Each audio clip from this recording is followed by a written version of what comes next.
Hello बच्चों, good morning. Welcome to the Utkarsh classes. कैसे हो आप लोग? हाँ भाई बालको, तो हमें पढ़ना है प्रोजेक्टाइल मोशन भाग द्वितीय।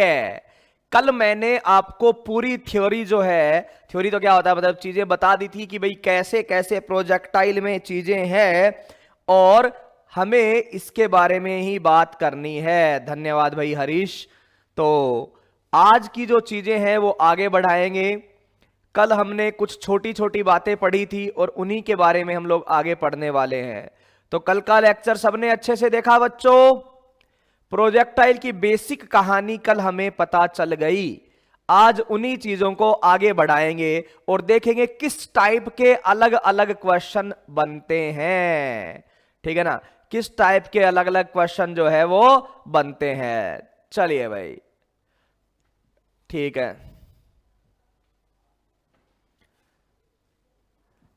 बहुत अच्छी बात है। चलो भाई, तो ये क्या है भाई, आज प्रोजेक्टाइल की दूसरी कहानी शुरू करते हैं हम लोग।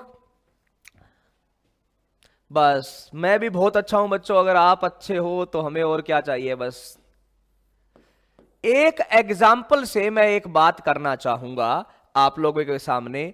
एक बंदूक से, क्वेश्चन को समझना है ना, एक बंदूक से सभी दिशाओं में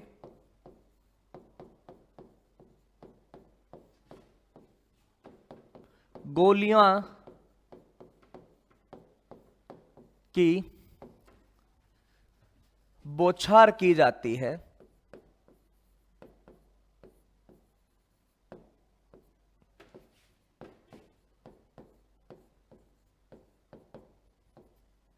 एक बंदूक से सभी दिशाओं में गोलियां की बौछार की जाती है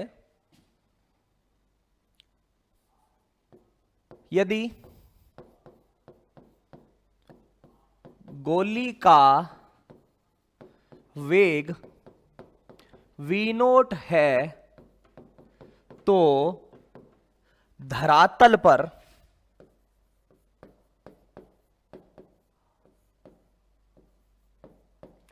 अधिकतम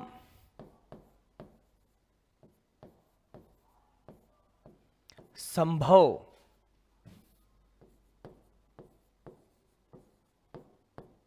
क्षेत्रफल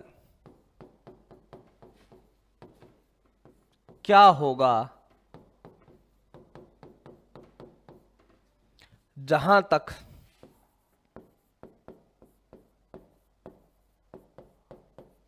गोलियां गई है।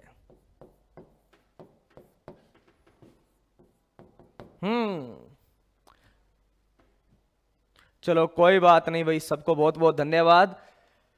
हम लोगों ने बात की थी बालकों कि सर आर एच और टी में रिलेशन पड़ा था, ठीक है ना, उनमें आपस में रिलेशन बनाना वगैरह। तो सामान्यतः दो जो होते हैं बच्चों, जी एच और टी का रिलेशन इंपॉर्टेंट है, आर और एच का रिलेशन इंपॉर्टेंट है। आर और टी का रिलेशन क्या पता ना, वो तो रिलेशन है ही है। आर और टी का तो सीधा ही होता है क्या, यू एक्स इंटू टी, वो तो है ही है सीधा यू एक्स इंटू टी, तो उसकी तो बात ही क्या करना। इसलिए कल वो दो पर रुक गए थे, आर और टी के मामले में बात नहीं की, क्योंकि वो तो सीधा ही है बच्चों आपका यू एक्स इंटू टी। अब आप क्वेश्चन को समझ जाइए बच्चों। ओके, तो क्वेश्चन क्या है कि एक बंदूक फिक्स रखी हुई है, उस बंदूक से गोलियां फायर की जा रही है, ऐसे ऐसे ऐसे सभी दिशाओं में, ऐसे घूम घूम पर। बंदूक जगह से नहीं हिल रही है, गोलियां फायर की जा रही है ऐसे ऐसे ऐसे ऐसे ऐसे सभी दिशाओं में, ठीक है। और वो गोलियां जब जमीन पर जाके गिरेगी तो आपको सीधा सा पता चल रहा है कि सर वो जमीन पर जाके गिरेगी, चारों दिशाओं में गिर रही है, तो जमीन पर जाके गिरेगी तो क्या बनेगा, वृत्त बनेगा, एक सर्कल बनेगा। और आपसे ये पूछा है कि उस सर्कल का, उस वृत्त का अधिकतम संभव क्षेत्रफल क्या होगा। अधिकतम संभव क्षेत्रफल बताइए बच्चों, अधिकतम संभव क्षेत्रफल क्या होगा। तो बात यह आ जाती है कि अगर मान लो यहां से एक बुलेट फायर की गई V0 से, आप चाहते हो कि ये अधिकतम दूरी पर जाके गिरे, तो अधिकतम दूरी पर कब जाके गिरेगी बच्चों, जब ये आर की दूरी अधिकतम कब होगी, तो सर आर की दूरी अधिकतम तब होगी जब थीटा क्या हो, 45 डिग्री। थीटा 45 डिग्री हो तो आर आपका क्या हो जाता है बालको?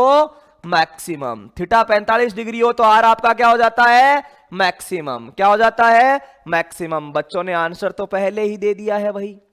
तो सर आर मैक्सिमम हो जाएगा। ये इधर भी जाके गिरेगी, इधर भी जाके गिरेगी, इधर भी जाके गिरेगी, हर जगह जाके गिरेगी बच्चों।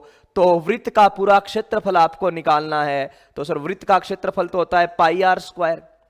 क्वेश्चन पूछा है अधिकतम क्षेत्रफल, तो अगर क्षेत्रफल अधिकतम होगा तो पाई का मान तो फिक्स है, आर का अधिकतम मान लिख लो कि आर अधिकतम इंटू उसका स्क्वायर, आर अधिकतम इंटू उसका स्क्वायर। ठीक है बच्चों, तो चलिए बात करते हैं बच्चों आर का। आर का फॉर्मूला क्या है sir? We naught square sine 2 theta by G. अरे ये है कि नहीं है? हाँ ना बोलो। V naught square sine 2 theta by G. हां जी। तो अधिकतम आर क्या है सर? अधिकतम आर होता है जब इस पूरे का, ये साइन वाली जो बात है, इसका मान हो जाए 1, क्योंकि थीटा 45 तो 2 थीटा कितना हो गया बालको? 90। 2 थीटा 90 हो गया तो वी स्क्वायर बाई जी आपका आंसर आ जाएगा। तो सर ये वी नोट स्क्वायर बाई जी ये अधिकतम मान हो जाएगा। क्या हो जाएगा? अधिकतम मान कितना? वी नोट स्क्वायर बाई जी। तो सीधा सा आंसर आएगा क्या कि सर अधिकतम संभव क्षेत्रफल जो है ना आपका, वो क्या आएगा? पाई और आर का स्क्वायर यानी वी नोट स्क्वायर बाई जी का होल स्क्वायर। बता दीजिए क्या आएगा? तो पाई वी नोट की पावर 4 और जी स्क्वायर। और बालको ऐसे ही क्वेश्चन एग्जाम में आ रहे हैं। अभी आप लोगों ने देखा होगा हमारे क्वेश्चन आए थे, अभी जेई मेन का चल रहा है अपने यूट्यूब चैनल पे डिस्कशन, ठीक है ना? आपने देखा होगा एकदम बेसिक बेसिक मैंने अभी करके आया हूं। कल शाम का जो अपना पेपर हुआ था जेई मेन का शाम वाला, वो अभी करके आया हूं मैं ना। तो आप लोग देखोगे ना 30 क्वेश्चन 50 मिनट में समझाने के साथ हो गए। अगर ऐसे करते तो 25 मिनट में हो जाते। Direct formula based question. Vector का वो वाला क्वेश्चन पूछा था कि a प्लस बी और a माइनस बी बराबर है तो कितना एंगल होता है? तो भैया 90 डिग्री वाला जो बताया था पैरेललोग्राम लॉ से। तो बहुत बेसिक बेसिक से क्वेश्चन आते हैं बच्चों। आपको बस पढ़ना तो पूरा लेवल तक है, लेकिन आजकल चीजें आसान आने लग गई है, इसलिए आपकी एफिशिएंसी ज्यादा होनी चाहिए। पहले क्या होता था? कम मार्क्स में भी सिलेक्शन हो जाता था। अब क्वेश्चन इजी आने लग गए तो मार्क्स आपको ज्यादा लेके आने पड़ेंगे, है ना? तो चलिए इन चीजों का ध्यान रखना है। हमने बोला कि एक बुलेट को ऐसे फायर करना है, तो ठीक है सर, ये ऐसे जाके इधर गिरेगी, ऐसे जाके इधर गिरेगी, ये डिस्टेंस आर हो गई, ये चारों तरफ ऐसे गिरेगी, चारों तरफ ऐसे गिरेगी, तो बच्चों क्या हो गया सर? टोटल एरिया हो जाएगा पाई आर स्क्वायर। ठीक है ना? यहां से ये इस तरफ गिरा, यहां से ये इस तरफ गिरा, तो ये आर क्या हो गई सर? त्रिज्या हो गई। ये आर क्या हो गई आपकी? त्रिज्या, क्योंकि ये इधर भी गिरना है और इधर भी गिरना है। ये केंद्र हो गया, तो केंद्र से जहां जाके गिर रहा है ये आर त्रिज्या हो गई, इधर ये आर त्रिज्या हो गई। तो आर आपकी हो गई त्रिज्या, तो क्षेत्रफल हो जाएगा आपका पाई आर स्क्वायर। अगर सर क्षेत्रफल तो अधिकतम पूछा है, क्षेत्रफल अधिकतम पूछा है तो आर भी अधिकतम कर दो। और कल ही पढ़ाया था आर का फॉर्मूला क्या था बच्चों? V naught square sine 2 theta by G. उसमें आर को अगर अधिकतम करना है तो सीधा उत्तर आ जाएगा वी नोट स्क्वायर बाई जी। वो यहां पे रख दिया और उसका स्क्वायर कर दिया, आंसर आ गया जो बच्चे पहले ही दे चुके हैं। बिल्कुल सही बात है भाई, इसका आंसर बच्चों ने पहले ही दे दिया। ये भी एग्जाम में पूछा गया क्वेश्चन है ना। बहुत बेसिक बेसिक सी चीजें आजकल एग्जाम में आ रही है भाई। क्लियर है कहानी? कोई दिक्कत नहीं है? ओके ना मामला? चलिए एक और क्वेश्चन। कल जाते जाते हमने एक फॉर्मूला पढ़ा था ना, उस फॉर्मूला पे एक क्वेश्चन है। कल जाते जाते हमने एक फॉर्मूला पढ़ा था, उस फॉर्मूला पे क्वेश्चन है। ठीक है?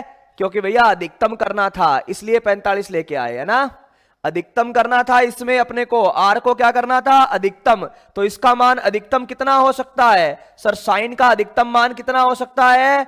1। आपको बताया है जब भी आपको अधिकतम पूछे तो थीटा क्या ले लेना? 45। 45 डिग्री पर रेंज जो होगी वो अधिकतम होगी। किसमें? ग्राउंड टू ग्राउंड में। किसमें? Ground to ground. धन्यवाद भाई राहुल। चलिए आगे बढ़ते हैं। कल हमने जो फॉर्मूला पूछा था उसी पर बात करते हैं बालको। तो कल आपको आर का एक फॉर्मूला पूछा था, उसी पर बताते हैं। एक कण को, सुनिएगा, एक कण को जमीन से इस प्रकार फेंका जाता है कि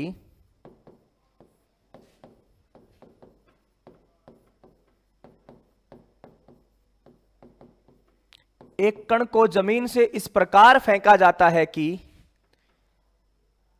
वह अधिकतम क्षैतिज दूरी पर जाके गिरे, अधिकतम क्षैतिज दूरी पर जाके गिरे।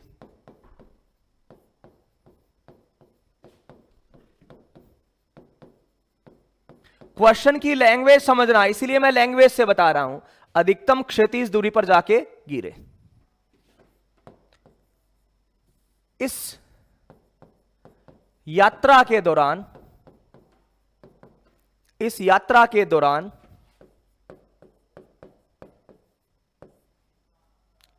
यदि कण द्वारा तय की गई अधिकतम दूरी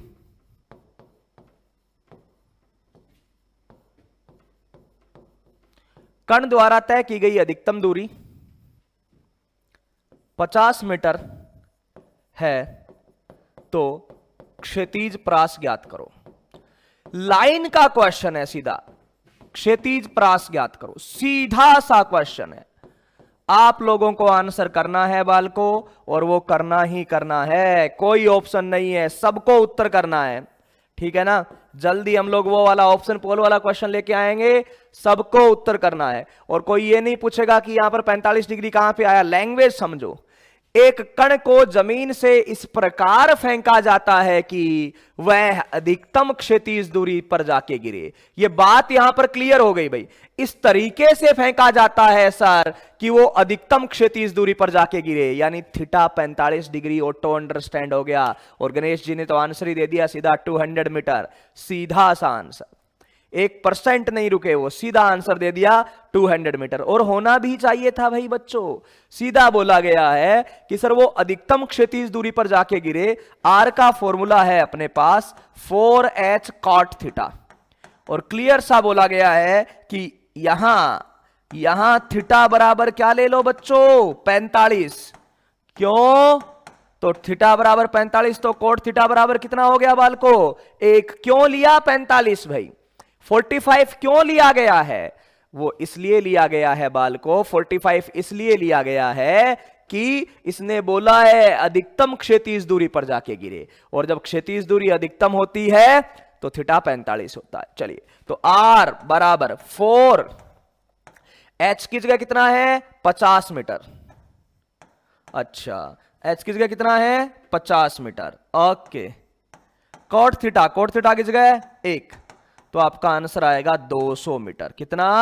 200 मीटर। किसी को कोई समस्या इसमें नहीं होनी चाहिए, किसी को भी कोई समस्या नहीं होनी चाहिए। सब लोगों ने आंसर लिख दिया है लाइन से 200 मीटर। सीधा सा हाँ ना बोलो भाई, कोई गड़बड़ वाली बात है? 200 मीटर सीधा सा आंसर है, 200 मीटर। ऐसे ही थ्योरी छोटी छोटी लाइनें लिख के एग्जाम में आ रहे हैं, ठीक है। तो 200 मीटर का आंसर आ गया सीधा सा कि सर क्या आ जाएगा 200 मीटर। बिल्कुल सही बात है बच्चों। अभी तक अपने जो थ्योरी पढ़ी है उससे 5-10 क्वेश्चन अलग अलग कैसे बनते हैं उसके बारे में हम पढ़ने वाले हैं बच्चों। वेरी इजी वाली बात है, कहीं पर दिक्कत नहीं है। अब तक जो पढ़ा है उससे कैसे कैसे चीजें बनती है उसके बारे में पढ़ रहे हैं। चलिए आगे बढ़ते हैं। एक कण को धरातल से प्रारंभिक गतिज ऊर्जा के नोट के साथ फेंका जाता है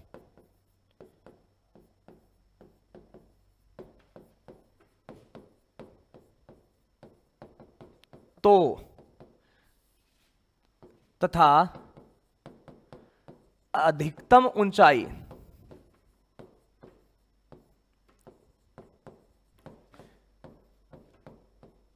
वाले बिंदु पर उसकी गतिज ऊर्जा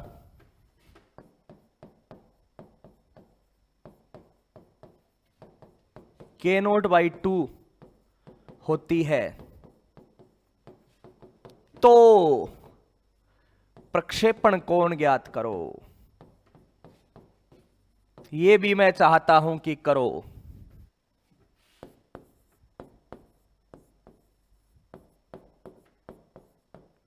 प्रक्षेपण कोण ज्ञात करो।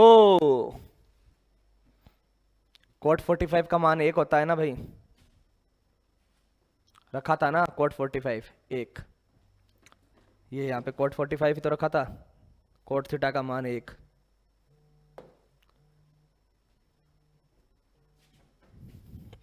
बताओ जल्दी से क्या है?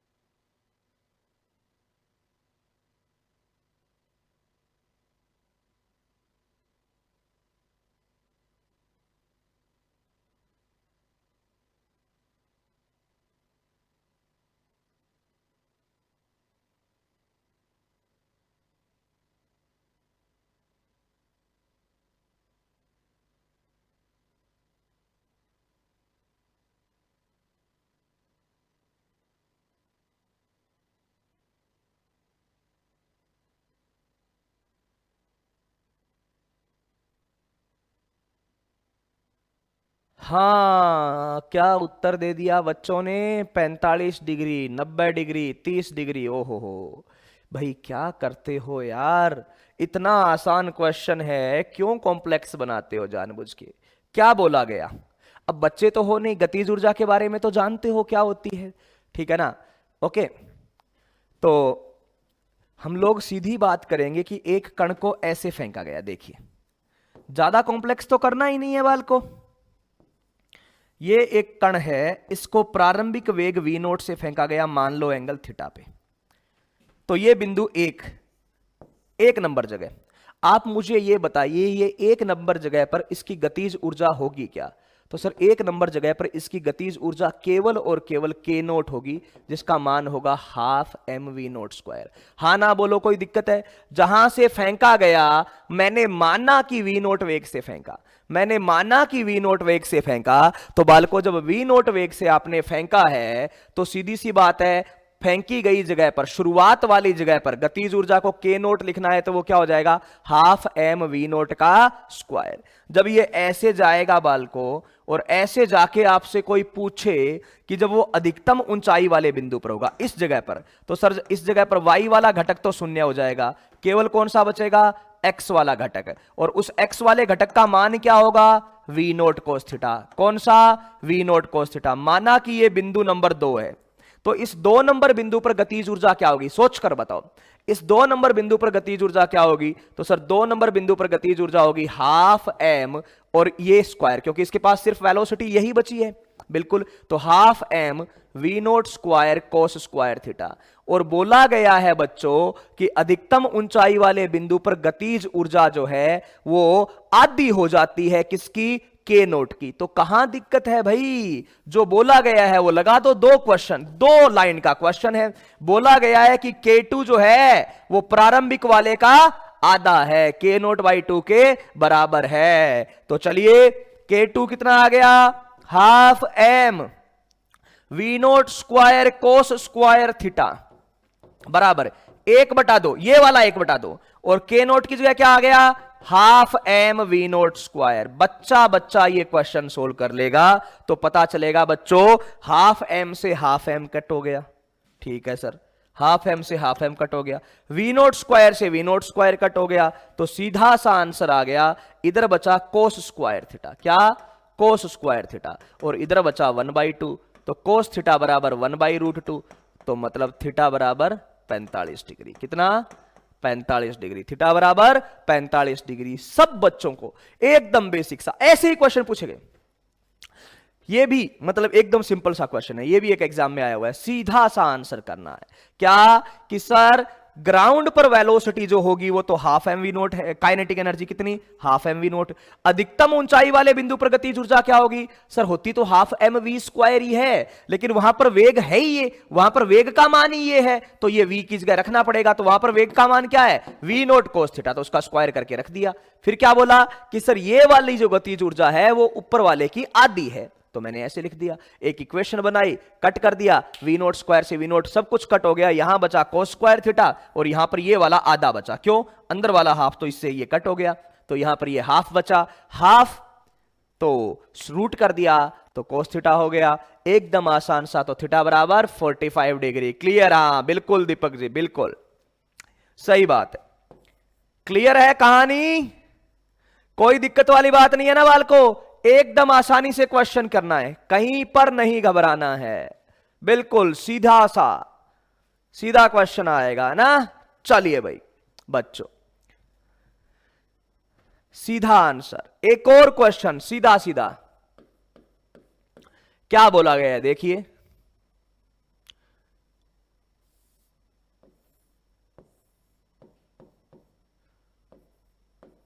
हां भाई इसको ऐसे फेंका, वी नोट 50 मीटर पर सेकंड से,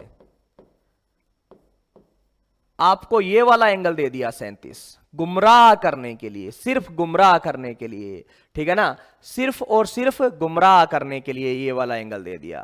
ठीक है भाई बच्चों, तो क्या बोला गया, क्वेश्चन पूछा गया है आपसे, पहला क्वेश्चन जो है वो ये है, या एक ही क्वेश्चन इसमें पूछ रहा हूं मैं, कि ये t बराबर 0 पर फेंका है, बिल्कुल, तो पूछा गया है t बराबर 1 सेकंड पर, सुनिएगा कहानी, t बराबर 1 सेकंड पर कण का वेग क्या है, कण का वेग क्या है, तथा, सुनिए, तथा वेग सदिश x अक्ष के साथ किस कोण पर है, x अक्ष के साथ किस कोण पर है। ये भी छोटे छोटे क्वेश्चन जो लैंग्वेज वाले हैं वो आपसे पूछे गए हैं, एकदम आसानी से क्वेश्चन, ठीक है ना। सीधी सी बात है कि भाई एक सिंपल सी कहानी और आपको आंसर करना है, सीधी सी कहानी है भाई, सबको आंसर करना है, दिक्कत नहीं होनी चाहिए। बिल्कुल बच्चों ने पहले ही बोल दिया था कि सर ये 37 दे रखा है तो हम गुमराह थोड़ी होंगे, हम तो अपना थीटा इसको मानते हैं, तो ये ले लेंगे। तो आ जाइए, कण को t बराबर 0 पे फेंका, सारे लोग ध्यान से सुनिए भाई, कण को t बराबर 0 पर फेंका, जब फेंका तो उसके पास वेग 50 मीटर प्रति सेकंड था और वो x अक्ष के साथ 53 डिग्री के कोण पर है।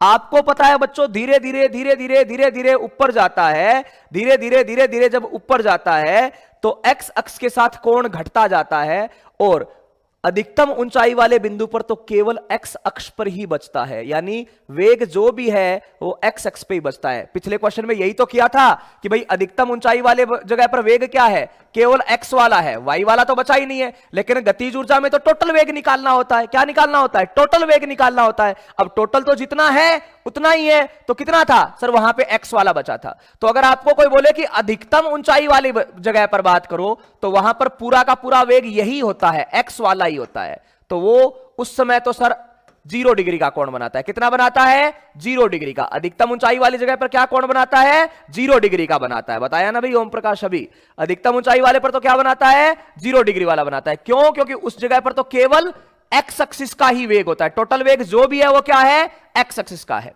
ओके, तो यहां पर वेग 53 डिग्री का है, अधिकतम ऊंचाई वाली जगह पर क्या बन जाता है, 0 डिग्री का बन जाता है। तो बीच में कहीं पर आपसे पूछा है और बच्चों ने आंसर दे दिया है 45 डिग्री, 45 डिग्री का आंसर आएगा, फिर से 45 डिग्री का आंसर आएगा। चलिए चेक करते हैं। तो किसी भी जगह पर बच्चों ध्यान से, ये ऐसे ऊपर गया पार्टिकल, सुनिएगा, ऐसे ऊपर गया पार्टिकल, धीरे धीरे शुरुआत में वी नोट कितने डिग्री पर है, यहां से 53 पर। इस जगह पर सर जो भी वेग होगा वो पूरा x दिशा का हो जाएगा, तो ये x दिशा से कितना कोण बना रही है, 0 डिग्री का। अब किसी समय पर मान लो कि सर t बराबर 1 सेकंड पर वेग जो है वो ऐसे है, t बराबर 1 सेकंड पर वेग जो है वो ऐसे है, तो वेग के क्या होंगे बच्चों, दो घटक होंगे। कितना होगा, दो घटक, एक x दिशा का और एक y दिशा का। समझिए क्वेश्चन को, किसी भी जगह पर वेग के दो घटक होंगे, एक x दिशा का और एक y दिशा का। बिल्कुल सही बात है बच्चों। x दिशा वाला तो सर कभी नहीं बदलता है, वो तो प्रारंभिक के बराबर ही रहेगा। अच्छा तो बताइए तो सही भाई कि प्रारंभिक है कितना। तो सर x दिशा को मैं अलग सोल्व करूंगा, y दिशा को मैं अलग सोल्व करूंगा और मेरे आंसर लास्ट में मैच कर दूंगा। देखिए क्वेश्चन बहुत आसान है, समझाने के लिए हम इतना बड़ा जा रहे हैं, वरना ये 1 सेकंड का क्वेश्चन है सीधा सा। x दिशा में प्रारंभिक वेग कितना है सर, x दिशा में प्रारंभिक वेग है v नोट cos 53। अच्छा v नोट cos 53 मतलब v नोट का मान कितना है 50, cos 53 का मान है 3/5, यानी कितना आ गया 30 मीटर प्रति सेकंड। कितना आ गया बच्चों, 30 मीटर प्रति सेकंड। y दिशा का प्रारंभिक वेग क्या है सर, v नोट साइन 53, तो साइन 53 v नोट कितना हो गया 50, साइन 53 का मान हो गया 4/5, कितना आ गया 40 मीटर प्रति सेकंड। ये y दिशा का प्रारंभिक आ गया और ये x दिशा का प्रारंभिक आ गया। ध्यान से, इसमें कोई दिक्कत है क्या, एक y दिशा का प्रारंभिक आ गया और एक x दिशा का प्रारंभिक आ गया। अब t बराबर 1 सेकंड पर आपसे पूछा है, ये तो क्या है प्रारंभिक मतलब t बराबर 0 पे, t बराबर 0 पे, ठीक है। अब t बराबर 1 सेकंड का पूछा है, क्या t बराबर 1 सेकंड का, तो सुनिएगा ध्यान से। t बराबर 1 सेकंड पर सर x वाला तो वही रहने वाला है, कितना 30 मीटर पर सेकंड। y वाला क्या होगा बच्चों, सर y दिशा में मैं v बराबर u प्लस 80 लगा दूंगा। क्या लगा दूंगा, v बराबर u प्लस 80। x वाला क्यों नहीं बदला, क्योंकि सर त्वरण नहीं है। हाँ भाई लक्ष्य सही है, क्यों नहीं बदला, क्योंकि सर x में त्वरण नहीं है। तो v is equal to u, प्रारंभिक वेग कितना है 40, एक्सलेरेशन माइनस जी यानी 10, किस समय पर पूछा जा रहा है, t बराबर 1 पर, तो ये भी कितना आ गया 30 मीटर पर सेकंड। तो बाल को t बराबर 1 सेकंड पर, t बराबर 1 सेकंड पर टोटल वेलोसिटी जो आया वो आ गया 30, तो x साइड में है यानी i कैप और 30 ही y साइड में है यानी j कैप मीटर पर सेकंड। क्या आ गया बाल को, मीटर पर second. 30 i cap plus 30 j cap metre पर सेकंड, सीधा सा आंसर।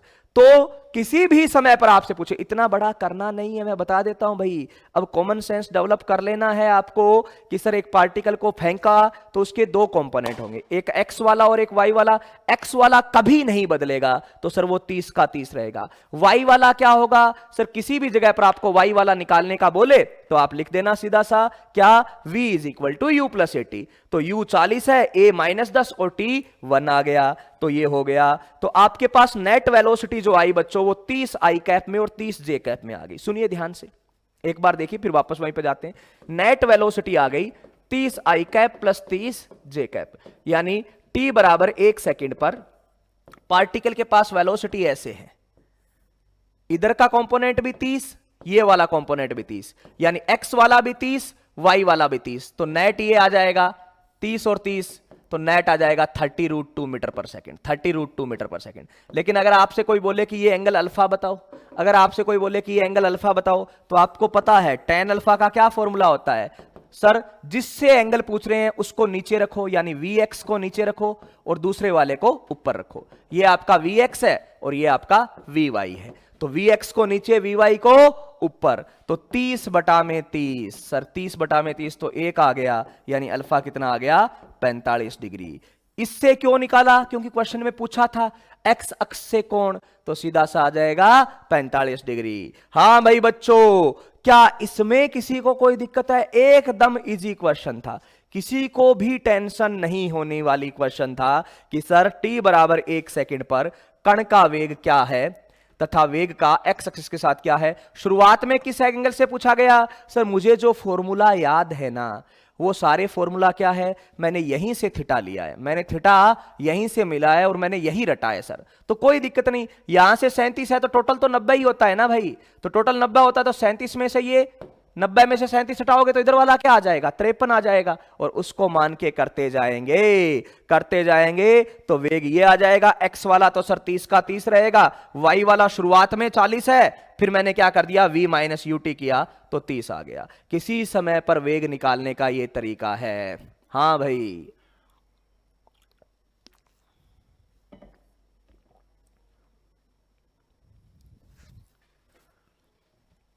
सीधा इजी सा, बिल्कुल। क्या आ गया? 30 आई कैप प्लस 30 जे कैप, ठीक है ना।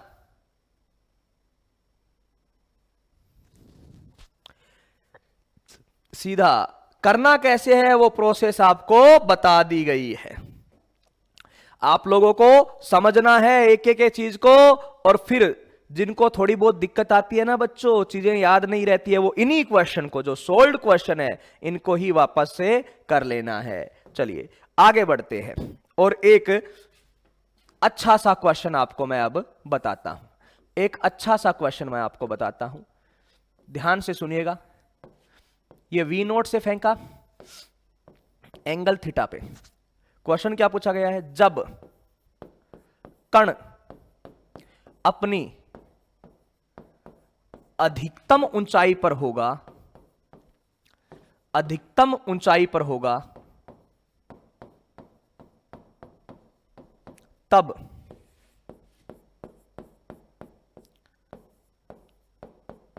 प्रक्षेपण बिंदु से उन्नयन कोण क्या होगा? एलिवेशन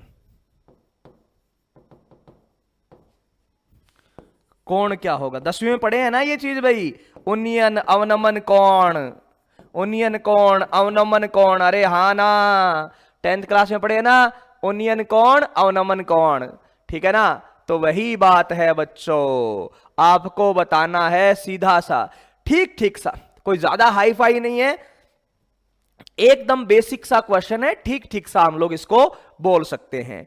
आपको बोला कि एक कण को ऐसे फेंका बच्चों, एक कण को ऐसे फेंका कि वो ऐसे जाएगा, जब वो अपने अधिकतम ऊंचाई वाले बिंदु पर होगा, तब प्रक्षेपण बिंदु से, प्रक्षेपण बिंदु से सीधा देखने पर जो कोण बनता है ना, आप बिल्डिंग के पास में खड़े होकर बिल्डिंग की चोटी को देखते हो, उसको बोलते हैं उन्नयन कोण, कि कितना होगा। मैं आपको चित्र बना देता हूं, मुझे पता है सारे बच्चे जानते हैं और खुद करेंगे ये क्वेश्चन, सबको करना है। मैं एक बार चित्र बना देता हूं कि एक कण को ऐसे फेंका बच्चों, ये एक्स और ये वाई, एक कण को ऐसे फेंका जब वो अपने अधिकतम ऊंचाई पर होगा। कहां होगा?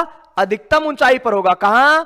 अधिकतम ऊंचाई पर होगा बच्चों। तो उस समय पर आप, जब ये यहां पर होगा, यहां से पार्टिकल को फेंका गया है, जब ये अधिकतम ऊंचाई पर होगा, तो आपसे पूछा गया है कि सीधा यहां से देखेंगे ना, सीधा यहां से देखेंगे तो ये कोण अल्फा कितना बनेगा? करते थे ना, बिल्कुल बिल्कुल सही बात है, बच्चों ने आंसर ही दे दिया है 2h/r, सीधा सा, नीचे से ऊपर नहीं, यहां से नीचे से ऊपर सीधा देखना है, तो ये कोण आपको निकालना है। ये कोण नहीं निकाल सकते, ये h मैक्सिमम है, और ये वाली दूरी क्या होती है? r/2। अरे ये h मैक्सिमम है और ये वाली दूरी क्या होती है? r/2। हा ना बोलो बच्चों, होती है कि नहीं होती? सीधा बताओ, ये दूरी होती है h मैक्सिमम और ये क्या होती है? r/2। क्या होती है? r/2। तो सीधा सा आंसर बताओ क्या आएगा यहां से? सर ये जा तो ऐसे रहा था, रास्ता तो इसका ये था, लेकिन मैंने जब वो टॉप मोस्ट पॉइंट पे पहुंचा ना, तो सीधा देखा। तो सीधे देखने को ही बोलते हैं एंगल ऑफ एलिवेशन, कि कितना एलिवेटेड है, ठीक है ना, कितना एलिवेटेड है। तो h maximum is equal to r/2। तो यहां से क्या बोलोगे? बिल्कुल बच्चों ने आंसर दे दिया है कि सर अगर मेरे को tan अल्फा निकालना है तो वो होता है लंब बटा में आधार। तो लंब है h और आधार क्या है? r/2। टोटल दूरी होती है r, तो आधी आधी तोड़ देंगे तो r/2 r/2। तो क्या आ गया बच्चों? 2h/r। क्या आ गया? 2h/r। tan अल्फा बराबर क्या आ गया आपका? 2h/r। अरे हाँ ना बोलो, आएगा कि नहीं आएगा? tan अल्फा बराबर 2h/r, यही आया। लेकिन मुझे r की भाषा में नहीं चाहिए, मुझे ये tan अल्फा का मान थीटा की भाषा में चाहिए भाई। थीटा यानी आंसर तो यही है, अगर ऑप्शन में ये आंसर हो तो ये है, लेकिन मैंने अगर मान लो ऑप्शन सारे थीटा की फॉर्म में दे रखे हैं, प्रक्षेपण कोण की भाषा में दे रखे हैं, तो भाई आपको उसी भाषा में उत्तर देना पड़ेगा। तो क्या लिखेंगे कि सर tan अल्फा बराबर 2h की जगह h, और r का क्या फॉर्मूला है? सर r की जगह लिखा जाता है 4h cot थीटा। क्या लिखा जाता है? 4h cot थीटा, बिल्कुल 4h कोट थीटा। बिल्कुल सही बात है बच्चों। तो h से h हमने कट कर दिया, कोट थीटा ऊपर चला जाएगा तो टेन थीटा हो जाएगा। 2 से 4 को कट करोगे तो नीचे 2 बचेगा, तो टेन अल्फा बराबर टेन थीटा बाई 2। ये डायरेक्ट एग्जाम में पूछे जाने के चांसेस होते हैं, डायरेक्ट सीधा सा। टेन थीटा बराबर टेन अल्फा बराबर टेन थीटा बाई 2, क्या टेन थीटा बाय 2। अब थीटा का मान जितना दे रखा है उसके अकॉर्डिंग आंसर आ जाएगा। जो भी थीटा का मान दे रखा है आप उसके अकॉर्डिंग इसका आंसर करने वाले हो बच्चों। सिर्फ ये एक जगह पर वैलिड नहीं होता। कहां पर वैलिड नहीं होता कि थीटा की वैल्यू बच्चों क्या होनी चाहिए सर, थीटा की वैल्यू लेस देन 90 होनी चाहिए। बस थीटा की वैल्यू 90 के लिए ये वैलिड नहीं है। थीटा की वैल्यू क्या होनी चाहिए, लेस देन 90 होनी चाहिए। बस 90 पर भी वैलिड है, फिर वो मामला वो नहीं रहता है, ठीक है ना। बाकी आप करने के लिए 90 के लिए भी लिख लो। 90 होगा तो क्या होगा, सीधा ऊपर फेंकना, तो ओनियन कोण भी सीधा क्या बन जाएगा, ऊपर की ओर बन जाएगा, तो कोई दिक्कत नहीं आएगा। यहां बोलो भाई, सबसे पहली बात होती है क्वेश्चन समझना। 2 नंबर पे बात होती है कि उसका आंसर किस फॉर्मेट में आता है। ये 2 चीजें इंपॉर्टेंट होती है। ये जरूरी नहीं कि बोर्ड पे क्वेश्चन लिखते ही आपको आंसर देना है। आप सोचिए, बैठे बैठे सोच लीजिए कि इस क्वेश्चन में क्या पूछा गया है। एटलीस्ट इतनी बात अपने समझ में आनी चाहिए। तो एक कण को ऐसे फेंका गया बच्चों v0 स्पीड और थीटा कोण पर। थीटा क्या हो गया, प्रक्षेपण कोण, कि जिस कोण पर फेंका गया है। प्रक्षेपण कोण मतलब वह कोण जो धरातल से हॉरिजॉन्टल से बन रहा है प्रारंभिक वेग के साथ। किसके साथ, प्रारंभिक वेग के साथ। तो ये फेंका, फिर बोला गया कि वो जो पार्टिकल ऐसे जाएगा और जिस टाइम पर वो टॉप मोस्ट पॉइंट पर होगा, जिस टाइम पर वो टॉप मोस्ट पॉइंट पर होगा, अधिकतम ऊंचाई वाले बिंदु पर होगा, उस समय पर आपको बोला गया है कि अधिकतम ऊंचाई वाले बिंदु पर होगा। तो उस समय पर बच्चा ये बताइए कि उस बिंदु को और नीचे वाले बिंदु को सीधा जोड़ दे। यानी उन्नयन कोण जब निकालना है तो जिस भी बिंदु का उन्नयन कोण निकालना है उस बिंदु को और नीचे वाले बिंदु को सीधा जोड़ दो। सीधा जोड़ दिया सर, और फिर ये अल्फा निकालना है कि नीचे से ऊपर देखने पर ये कोण कितना निकलता है। तो पहले ये क्वेश्चन को समझना है, करना तो बाद की बात है, पहले समझो भाई कि क्या करना है। तो ठीक है सर, ये कोण तो निकाल लेंगे। ये अपना एक त्रिभुज बन गया जिसमें ये वाली जो भुजा है वो तो अधिकतम ऊंचाई है और ये वाली भुजा r/2 है। तो tan अल्फा बराबर h डिवाइडेड बाई r/2। ठीक है सर, तो इसको ऐसे लिख दिया। ओके, अब क्या किया सर, ये नहीं, मुझे तो tan थीटा की भाषा में चाहिए, तो कोई दिक्कत नहीं है। r को हमने लिख दिया 4h cot थीटा। 2-3 लाइन के क्वेश्चन है, कोई बड़ा नहीं है, बस आपको प्रक्रम प्रोसेस पता होनी चाहिए कि करना कैसे है, ठीक है ना। तो ये कट कर दिया, तो ये आपका आ गया tan alpha is equal to tan theta by 2, ठीक है ना। ओके, क्यों रख दे भाई, अल्फा उन्नयन कोण है, थीटा प्रक्षेपण कोण है, तो क्यों रख दें, उल्टा क्यों करना है अपने को, है ना। अल्फा अल्फा रखेंगे, थीटा को थीटा रखेंगे, बदलेंगे नहीं आपस में। ओके, तो ये भी एक चीज ध्यान में रख लेना, पूछा जाता है कई बार एग्जाम में। आ जाइए नेक्स्ट। नेक्स्ट क्वेश्चन क्या है, पहले आप लोग थोड़ा सा समझिए। एक कण को ऐसे ऊपर की ओर फेंका v0 स्पीड और थीटा से, ये दोनों चीजें दे रखी है, ये गिवन है। ये प्रक्षेपण वेग है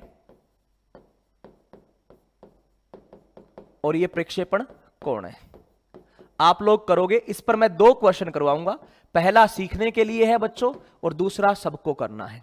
पहला सीखने के लिए है और दूसरा सबको करना है। सुन लीजिएगा अच्छे से, पहला सीखना है और दूसरा सबको करना है। ओके, तो चलिए पहला सीख लेते हैं क्या आएगा और दूसरा सबको करना है। तो आपसे पूछा है कि ये धरातल से कण को चित्रानुसार फेंका जाता है। सुन लीजिएगा पहले पूरा, चित्रानुसार फेंका जाता है। धरातल से कण को चित्रानुसार फेंका जाता है जब वह h ऊंचाई पर होगा। ये h अधिकतम ऊंचाई नहीं है भैया, h कोई भी सामान्य ऊंचाई दे दी। h जो है वो अधिकतम ऊंचाई नहीं है, कोई भी सामान्य ऊंचाई दे दी, ठीक है ना, कोई भी सामान्य ऊंचाई दे दी। तो जब वह h ऊंचाई पर होगा तो उसकी चाल ज्ञात करो, सीधी चाल, कोई वेग वगैरह नहीं पूछा उसने, बोला है चाल ज्ञात करो, सीधी चाल ज्ञात करो। ठीक है सर, इसका आपको पहले तो मैं पूरा प्रक्रम समझा दूंगा और उसके बाद में क्या करना है बच्चों, पहले तो मैं पूरा प्रक्रम समझा देता हूं और उसके बाद में फॉर्मूला लिख दूंगा, वो सीधा दिमाग में बिठा लेना और नेक्स्ट क्वेश्चन उसी के अकॉर्डिंग करना है। बात क्लियर है? पहले मैं पूरा बता देता हूं। हमने क्या कहा, कल हमने पढ़ा था, सुनिएगा बात को, एक पार्टिकल को फेंका है तो आपसे दो टाइप के क्वेश्चन पूछते हैं कि किसी समय पर वेग क्या होगा, तो समय वाला तो अभी अभी किया था, क्या बोला था कि सर वेग के दो घटक होते हैं, एक्स वाला तो बदलेगा नहीं और वाई वाले में v is equal to u plus a t लगा दिया। अच्छा, दूसरा क्वेश्चन क्या होगा, किसी समय की बजाय ये पूछ लिया जाएगा किसी ऊंचाई पर वेग क्या होगा, तो तरीका वही रहेगा भाई, वेग के दो घटक होंगे, एक्स वाला तो बदलेगा नहीं और वाई वाला आपको ज्ञात करना है, एक्स वाला तो बदलेगा नहीं और वाई वाला आपको ज्ञात करना है। तो पूरा समझिएगा ध्यान से, अच्छे से, कहीं पर दिक्कत नहीं आनी चाहिए, इस बार पूरी चीजें समझ में आनी चाहिए। अब देखो, पिछले क्वेश्चन में कुछ बच्चे बोल रहे हैं सर कोट थीटा कैसे आया, अरे भाई तो ये तो फॉर्मूला आपको कल बताया था ना, आप रेगुलर अगर पढ़ोगे तब चीजें क्लियर होगी। ऐसा नहीं है कि आप ऐसे मान लो कि ये 4h कैट थीटा ये कहां से आया, कल रेंज का फॉर्मूला बताया था ना 4h कोट थीटा, वहीं से आया है भाई। तो आप लोग डेली के डेली पढ़ो और उसके नोट्स बनाओ, तभी इंपॉर्टेंट है ये बात, सारे लोग ध्यान से देखना, ठीक है ना। तो ये चीजें जो है, अब पहले तो आप क्वेश्चन को समझ लो, मैं पूरी बात इसमें बताने वाला हूं। थीटा और वी नोट गिवन है, थीटा और वी नोट क्वेश्चन में दिया जाएगा आपको, सुनो ध्यान से, थीटा और वी नोट क्वेश्चन में आपको गिवन है कि ये प्रक्षेपण वेग है और ये प्रक्षेपण कोण है। ठीक है सर, दे दिया। अब इससे ऐसे फेंका तो आपको पूछा है किसी h ऊंचाई पर, और वो h ऊंचाई अधिकतम बिंदु वाली नहीं है, वो अधिकतम ऊंचाई वाली नहीं है, कोई भी सामान्य ऊंचाई है। ठीक है सर, तो वहां पर वेग क्या होगा सुन लीजिए। ओके, तो बात को करते हैं यहां पर, देखिए पूरी चीज को, अब इस क्वेश्चन में कंसंट्रेट करना है सबको और समझना है, ठीक है ना। ओके, तो यहां पर बात की कि एक कण है, इसको ऐसे सर आपने ऊपर फेंका, प्रारंभिक वेग तो v नोट है, लेकिन जब ये ऊपर जाएगा किसी ऊंचाई पर, इस ऊंचाई पर, कोई भी सामान्य ऊंचाई पर जब h होगी तो सर यहां पर वेग v होगा। अच्छा, इसके दो घटक होंगे, एक x वाला घटक जो कभी नहीं बदलेगा, यानी वो v नोट कोस थीटा के बराबर होगा, एक y वाला घटक जो सर लगातार बदल रहा है, क्यों, क्योंकि y दिशा में त्वरण है, y दिशा में त्वरण है। ठीक है, तो पहले तो इसके अकॉर्डिंग जो आपको दिया हुआ है वो बता दो, जो दिया हुआ है, तो सर हमें दे रखी है दो चीजें, क्या गिवन है, यहां से सॉल्यूशन चालू कर रहा हूं सर, हमें दो चीजें दे रखी है, t बराबर 0 पे या फिर धरातल पर x दिशा का प्रारंभिक वेग दे रखा है, क्या, v नोट कोस थीटा। कोई गड़बड़ इस बात पे, x दिशा का प्रारंभिक वेग क्या दे रखा है सर, v नोट, और इसका ये वाला घटक कर लेंगे तो कोस थीटा हो जाएगा। y दिशा का प्रारंभिक वेग sir v note sine theta, क्या, v नोट साइन थीटा, ये v नोट कोस थीटा हो गया और ये v नोट साइन थीटा हो गया, प्रारंभिक, क्या, प्रारंभिक। ओके, तो अब आपको किसी h ऊंचाई पर इस जगह पर यह वेग निकालना है, तो सर इस वेग के दो घटक हैं, एक x वाला और एक y वाला। x वाला तो बदलता नहीं है, इस वेग के यहां पर दो घटक है, एक x दिशा का, उसके आगे तो i कैप लगा देंगे, और एक y दिशा का, उसके आगे j कैप लगा देंगे। ठीक है सर, तो x वाला तो बदल नहीं रहा है, x वाले का मान तो सर उतना ही रहेगा, v नोट कोस थीटा का v नोट कोस थीटा, क्यों, क्योंकि x दिशा में त्वरण नहीं है। अच्छा, y दिशा में, y डायरेक्शन में क्या ज्ञात करना है सर, वेग ज्ञात करना है। क्या दिया गया है, प्रारंभिक वेग दिया हुआ है, अंतिम वेग पूछा है, त्वरण हमें पता है, दूरी यानी विस्थापन हमें दिया गया है। प्रारंभिक और अंतिम वेग, त्वरण और दूरी को जोड़ने वाला सूत्र क्या है सर, v स्क्वायर बराबर u स्क्वायर प्लस 2as, यही तो है, v square is equal to u square plus 2as। पूरी लाइन से लाइन सुन लेना, धीरे धीरे बता रहा हूं।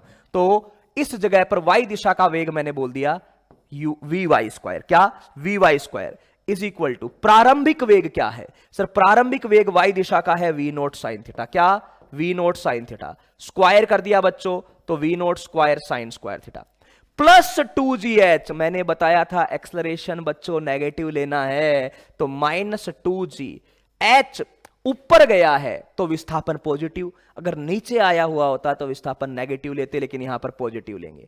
ये आपको y दिशा का वेग मिल गया। सर ये तो मेरे को मिला है किस फॉर्मेट में, vy के स्क्वायर के फॉर्मेट में। चलिए कोई बात नहीं, vy लिखोगे तो क्या आ जाएगा, इधर पूरे पे रूट लग जाएगा, v0 square sine square theta minus 2gh। ये आपको h ऊंचाई पर y दिशा का वेग मिल गया, ये x दिशा का वेग मिल गया। x वाला यहां रखेंगे, y वाला यहां रखेंगे, तो पूरा वेग मिल गया कि नहीं मिल गया, एकदम लाइन से चले हैं। तो v बराबर, सर x वाला तो v0 cos थीटा है, उसके आगे तो मैंने i कैप लिख दिया, और y वाला सर पूरा रूट में आ रहा है, क्या आ रहा है, v0 square sine square theta minus 2gh, उसके आगे j कैप लिख दो। क्या आपसे वेग पूछा था क्या? नहीं सर, हमसे वेग नहीं पूछा, हमसे तो चाल पूछी है, यानी वेग का मैग्नीट्यूड पूछा है। तो चलिए चाल कैसे निकालते हो, इस x वाले का स्क्वायर प्लस y वाले का स्क्वायर। चाल का तरीका यही तो होता है, इस घटक का स्क्वायर प्लस इस घटक का स्क्वायर। बहुत शानदार आंसर आएगा, और लास्ट में डायरेक्ट याद रखना, काम में लेना है आपको। तो क्या आएगा सर, इसका स्क्वायर करूंगा तो v0 square cos square theta, इसका स्क्वायर करूंगा तो रूट हट जाएगा बस, तो ये जुड़ जाएगा सीधा सा, v0 square sine square theta minus 2gh। ये सारा ऐसे लिख दिया, ठीक है सर। इसको जोड़ने पर क्या आएगा, इसको जोड़ने पर क्या आएगा, तो सर इसको जोड़ने पर आएगा v0 स्क्वायर। क्यों, v0 स्क्वायर कॉमन ले लिया, तो sign square theta plus cos square theta क्या होता है 1, तो ये जोड़ने पर हो गया v0 स्क्वायर। तो वहां पर वेग का सीधा फॉर्मूला आपके पास आ गया, v0 स्क्वायर माइनस 2gh। क्या आंसर आया, पहली कहानी थीटा पर निर्भर ही नहीं किया, थीटा पर निर्भर नहीं करेगा, थीटा पर निर्भर नहीं करेगा।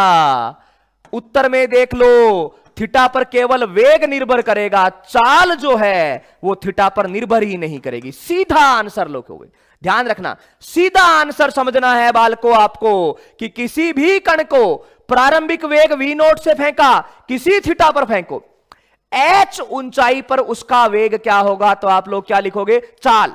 h ऊंचाई पर उसका चाल क्या होगा, तो हम लोग सीधा आंसर याद रखेंगे, v0 स्क्वायर माइनस 2gh। ऊंचाई पर पूछे तो, और गहराई पर पूछे तो प्लस 2gh कर देंगे, बस इतना ही। ऊंचाई पर कि ऊपर फेंका तो h ऊंचाई पर, किस थीटा पर फेंका कोई फर्क नहीं पड़ता, कि h ऊंचाई पर उसका उत्तर क्या होगा, तो sir v0 square minus 2gh। सीधा आंसर याद रखना है, बोलो हां ना, याद रख लोगे कि नहीं रख लोगे। प्रोसेस समझना जरूरी है, प्रोसेस कैसे होता है ये पता होना जरूरी है, लेकिन इन चीजों के आंसर भी आपको याद रहने चाहिए। सीधा सा कि v0 स्क्वायर माइनस 2gh। तो चलिए भाई बच्चों, क्या करना है कि धरातल से किसी चीज को फेंकते हैं थीटा कोण पर बच्चों v0 वेग से, तो दो प्रकार के क्वेश्चन पूछे जाते हैं। या तो आपको बोला जाएगा कि t बराबर 2 सेकंड पर 3 सेकंड पर वेग बता दो, ठीक है, और या ये पूछा जाएगा कि सर t बराबर किसी, या ये पूछा जाएगा कि किसी ऊंचाई पर वेग बता दो। तो t बराबर 2 सेकंड पर 3 सेकंड पर वेग वाला क्वेश्चन हमने यहां कर लिया था, ये यहां पे किया था, ठीक है ना। इस जगह पर ये वाला t बराबर 1 सेकंड पर वेग, यानी सेकंड वाला तो कर दिया, ठीक है ना, सेकंड वाला तो कर दिया, ओके।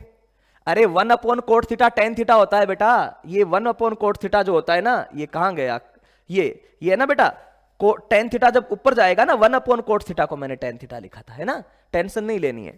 1/cot थीटा जो होता है इसलिए मैंने उसको tan थीटा लिख दिया, ओके। चलिए हाँ आगे, यहां पर क्या है, ये वाला क्वेश्चन वापस से देखिए। क्वेश्चन में क्या बोला गया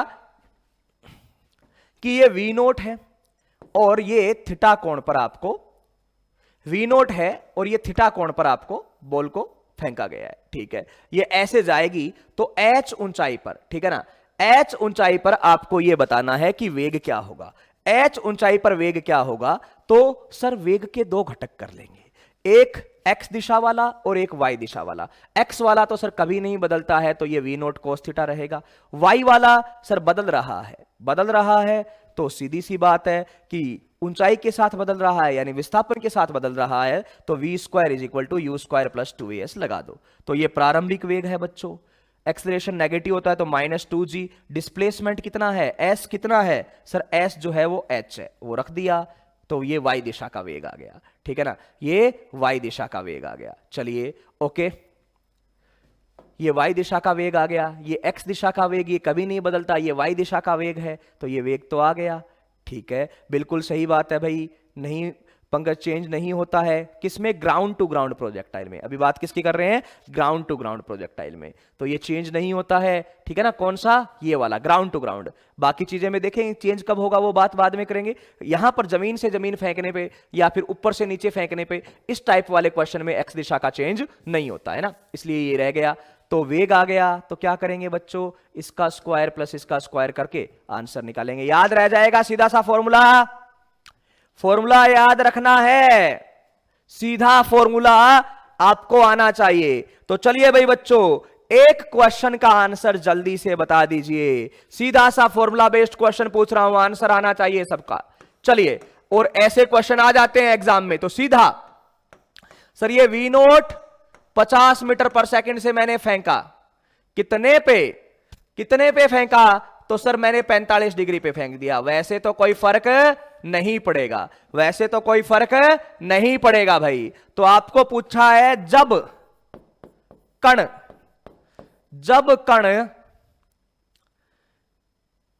धरातल से, बताइए सीधा सा आंसर, धरातल से सबका आना चाहिए 20 या कितना कर दें 2500, ठीक है, ये 20 और धरातल से 45 मीटर की ऊंचाई पर होगा। बताइए 45 मीटर की ऊंचाई पर होगा, तब कण की चाल ज्ञात करो। सीधा आंसर जल्दी जल्दी बताओ सब लोग, कण की चाल ज्ञात करो, कण की चाल ज्ञात करो, बोलिए भाई बच्चों। जब वो धरातल से इतनी ऊंचाई पर होगा तो कण की चाल ज्ञात करो, जल्दी से बताइए, सीधा आंसर आना चाहिए भाई। कितनी ऊंचाई पर, 45 मीटर की ऊंचाई पर। थीटा पर तो निर्भर ही नहीं करेगा, क्यों, क्योंकि सर फॉर्मूले में अपने आप कट हो गया, हमें क्या फर्क पड़ रहा था, ये कोस स्क्वायर थीटा और साइन स्क्वायर थीटा मिलके 1 हो गया। सूत्र में नहीं आ रहा ना थीटा, निर्भरता किसकी होती है, जिसको सूत्र में आता है। अब सूत्र में थीटा नहीं आ रहा तो नहीं निर्भर कर रहा, बात क्लियर है। और आंसर भी आ गया है भाई बच्चों का, 40 मीटर प्रति सेकंड। बस डायरेक्ट अगर याद होगा आपको तो सीधा फॉर्मूला है, सर ऊंचाई पर पूछा है तो we naught square minus 2gh। मैं थीटा से बात ही नहीं करूंगा सर, सीधा लगाऊंगा v naught square minus 2gh, v naught square minus 2gh। हाँ भाई, प्रारंभिक वेग कितना सर, वी नोट 50 का स्क्वायर 2500 माइनस 2, जी की जगह 10, एच की जगह 40, कितना 45, एच की जगह 45, यही दिया हुआ है ना बालको, बिल्कुल। तो v बराबर 2500 माइनस 900, 45 2 90 और 2 900, तो v बराबर आ गया 1600। 1600 रूट से बाहर क्या आ गया, 40 मीटर प्रति सेकंड। कितनी बालको, 40 मीटर प्रति सेकंड। हां जी हां, 40 मीटर प्रति सेकंड जो है सर, वो मेरा आंसर यहां पर आएगा, ठीक है।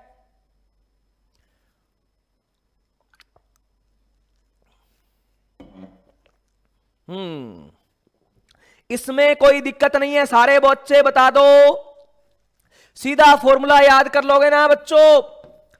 कभी भी ऊंचाई पर पूछे तो सीधा आंसर आ जाए, कभी भी ऊंचाई पर पूछे तो सीधा आंसर आ जाए कि sir we naught square minus 2gh। तो 40 मीटर प्रति सेकंड जो है, मैं देख पा रहा हूं सारे बच्चों का आंसर आ रहा है, तो सही आंसर आ रहा है सबका, 40 मीटर प्रति सेकंड सही आंसर आ रहा है बच्चों, बिल्कुल।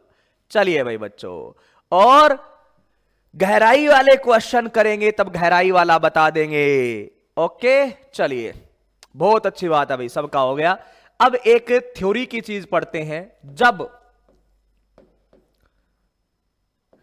कण दो कणों को समान चाल परंतु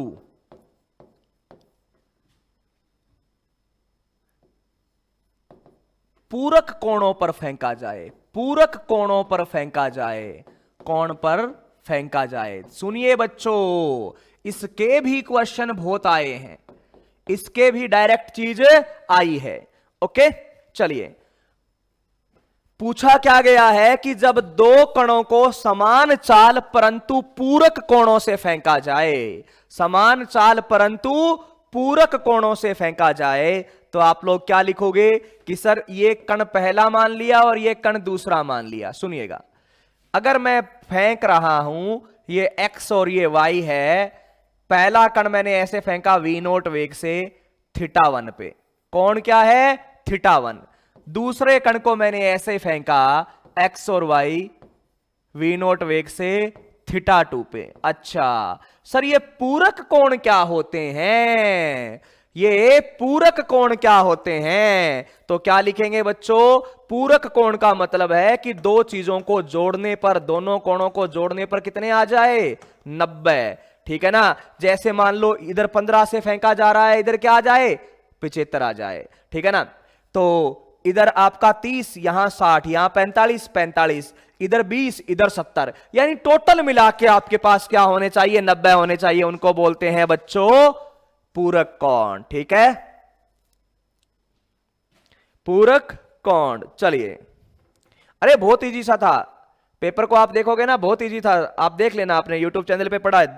कल के दोनों शिफ्ट के सॉल्यूशन हो गए हैं ना, जेई मेन के कल के दोनों शिफ्ट के सॉल्यूशन है। मॉर्निंग वाला सौरभ सर ने किया है और इवनिंग वाला मैंने किया है, अभी किया है मैंने, तो जस्ट इस क्लास से पहले 10 to 11 था मेरी शिफ्ट, ठीक है। आप देखोगे कुछ भी पेपर नहीं था यार, बहुत आसान। और इसीलिए मेरे को लग रहा है कि जब पेपर इजी आता है ना, तो वो अपने लिए अच्छी बात नहीं है यार, वो अपने लिए थोड़ी सी बुरी बात है। क्योंकि अगर पेपर इजी आ जाएगा तो लफड़ा यही है ना कि रैंक, मतलब जो कट ऑफ है वो बढ़ती है। ओके, तो इसीलिए हमें थोड़ा सा ध्यान रखना है।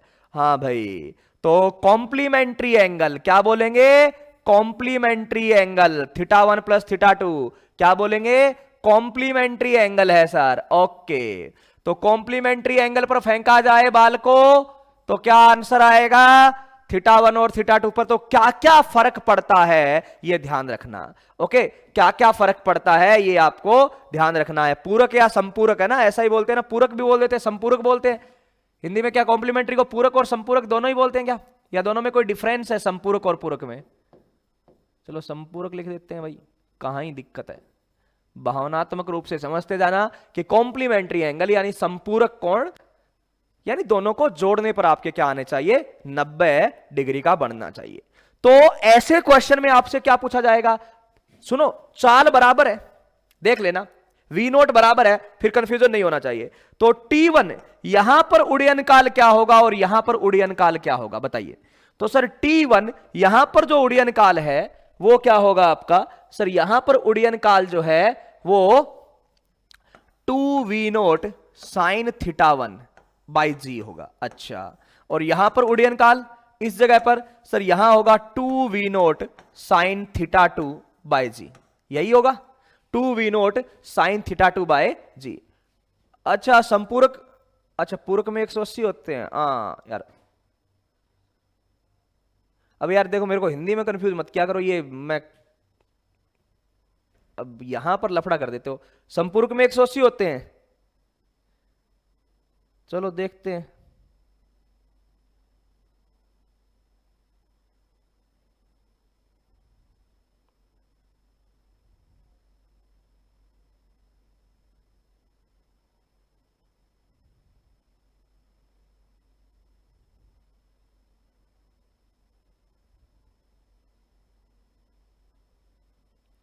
पूरक ही कहते हैं यार।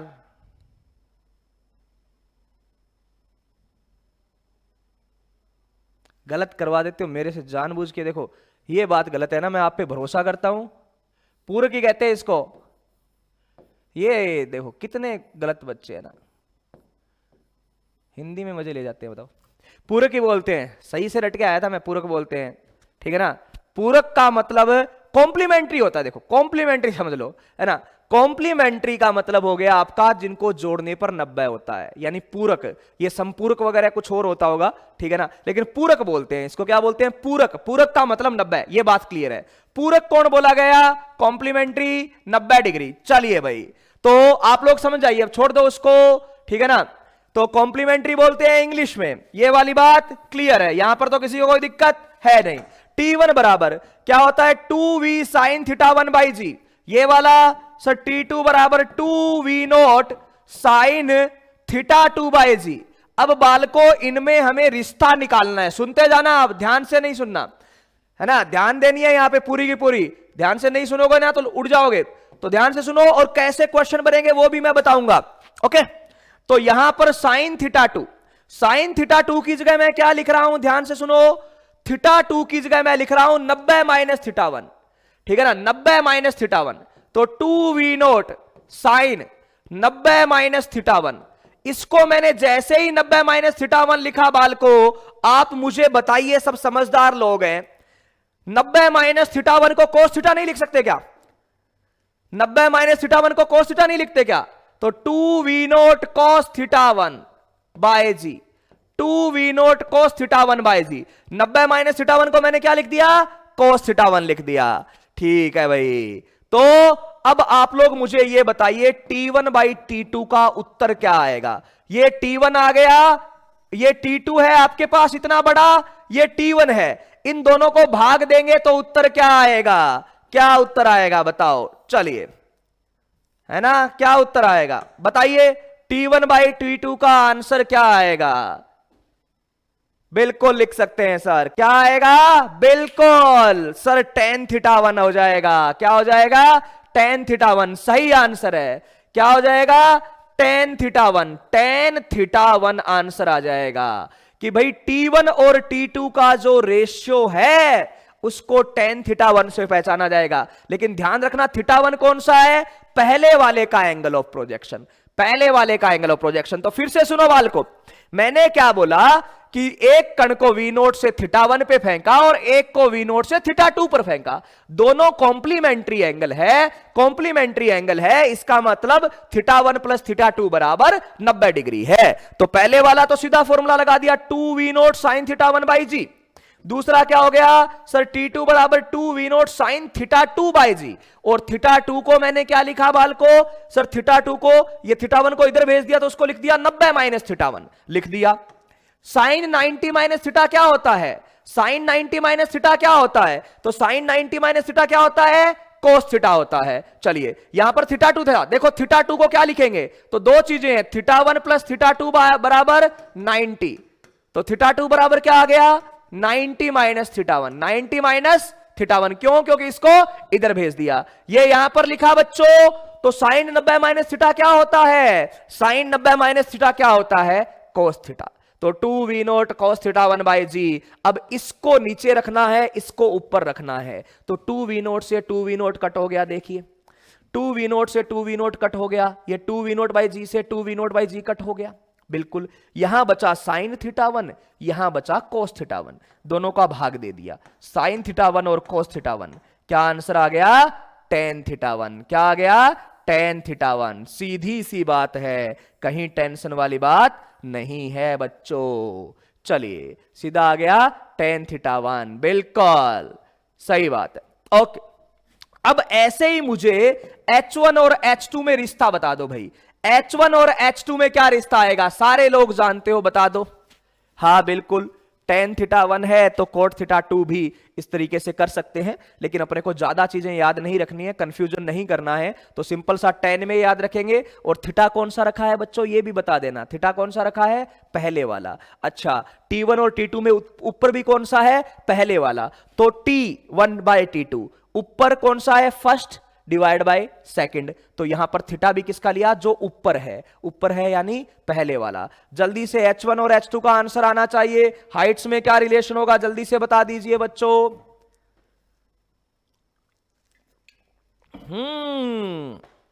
क्लियर सी बात है भाई, क्या आएगा, tan स्क्वायर θ1, बिल्कुल सही बात है बच्चे। देखे ना नेहा, आप ऐसे कमेंट करते रहोगे ना तो चीजें समझोगे नहीं, है ना, तो आपको समझना है तो आप इसको छोड़ो, साइड में छोड़ो, तब समझ में आएगी बच्चे। बाकी आपकी मर्जी है, कोई दिक्कत नहीं है, लेकिन आप छोड़ो इसको। आप खुद देखो कि आपने पिछले 5 मिनट में 50 कमेंट किए हैं,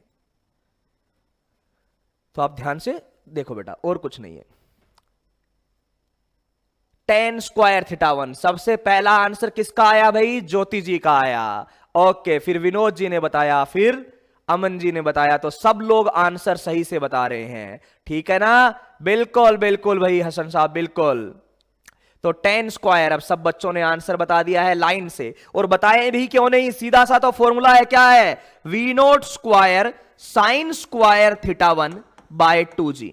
we naught square sine square theta 1 by 2g। और इधर sir we naught square sine square theta 2 by 2g। तो फर्क क्या पड़ेगा? जैसे यहां पर साइन थीटा 2 था, उसको हमने लास्ट में बदलते बदलते किस में बदल दिया था? कोस थीटा में। किस में बदल दिया था? कोस थीटा में। तो अब भी बदल देंगे, इसको भी अपन क्या बोलेंगे? सर ये वी नोट स्क्वायर और साइन थीटा 2 को क्या बोलेंगे? कोस थीटा 1। तो cos square theta 1 by 2g।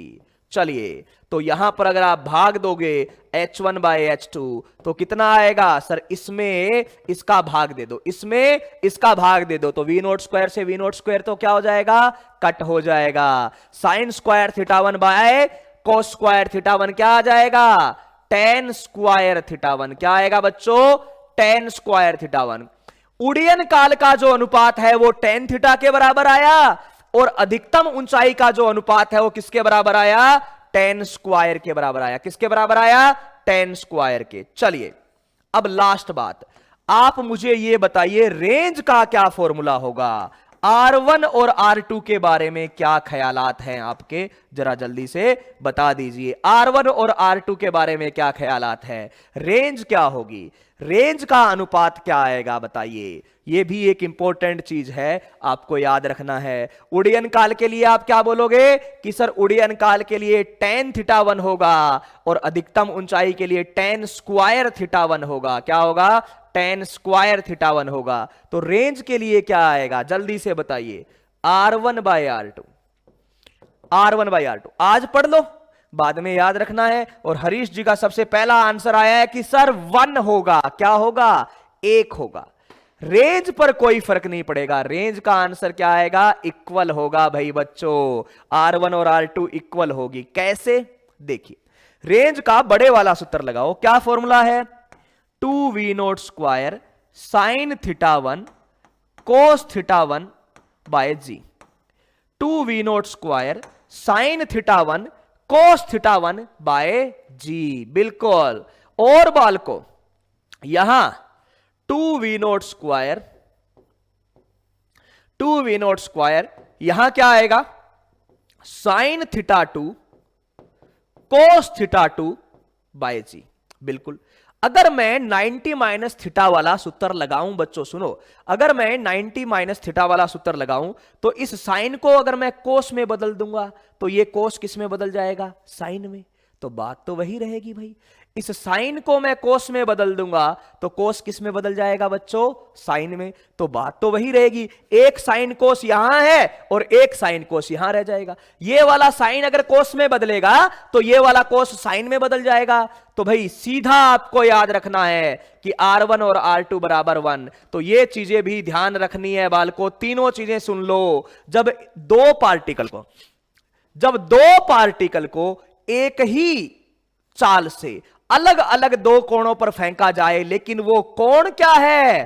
पूरक है। वो कोण क्या है? पूरक है। तो उनके उड़ीयन काल का जो अनुपात है वो tan थीटा 1 के बराबर होगा। याद रखना, आज के बाद स्टार लगा लो सीधा। उड़ीयन काल का जो अनुपात है वो tan थीटा 1 के बराबर होगा। अधिकतम ऊंचाई का जो अनुपात है वो tan स्क्वायर थीटा 1 के बराबर होगा। और उनके क्षैतिज प्रास का जो अनुपात है वो 1 होगा। क्षैतिज जो प्रास है उनका, उसका जो अनुपात है वो क्या होगा बच्चों? 1 होगा। हॉरिजॉन्टल रेंज उसकी 1 हो जाएगी। हां ना बोलो भाई, बात क्लियर है? हॉरिजॉन्टल रेंज क्या हो जाएगी? 1 हो जाएगी। सीधा सा कहने का मतलब, अगर दो कणों को अलग अलग कोण पर समान चाल से फेंका जाए और वो कोण अगर पूरक है बच्चों तो क्षैतिज प्रास समान ही आएगी। आप करके देख लेना। चाहे आप 60 डिग्री पर फेंको, चाहे आप 30 डिग्री पर फेंको, 60 और 30 को जोड़ने पर कितना होता है? 90। तो रेंज का आंसर क्या आएगा? समान। याद रह जाएगा ना? क्लियर से बोलो हाँ ना? याद रख लोगे ना? ये इतनी सी चीज आपको याद रखनी है। चलिए आ जाइए, यहां पर बैठते हैं, एक एग्जाम्पल करते हैं। दो कणों को समान चाल से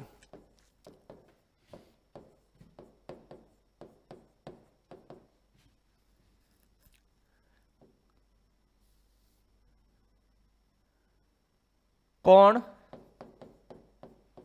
θ1 बराबर 30 डिग्री व θ2 बराबर 60 डिग्री से फेंकते हैं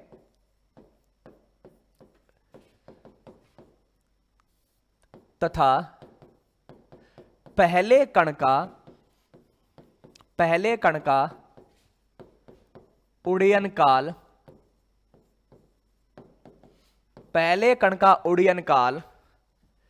t1 बराबर 10 सेकंड है, तो दूसरे का उड्डयन काल ज्ञात करो। जल्दी से बताओ, दूसरे का उड्डयन काल ज्ञात करो, उड्डयन काल ज्ञात करो। सीधा सूत्र लगाओ और आंसर बताओ, सीधा सा, ज्यादा कुछ नहीं करना, सीधा सूत्र लगा के आंसर बताना है कि दूसरे का उड्डयन काल ज्ञात करो। भाई दूसरे का क्या बताओ? उड्डयन काल ज्ञात करो। बिल्कुल भाई विनोद, ये हो सकता है, सही बात है।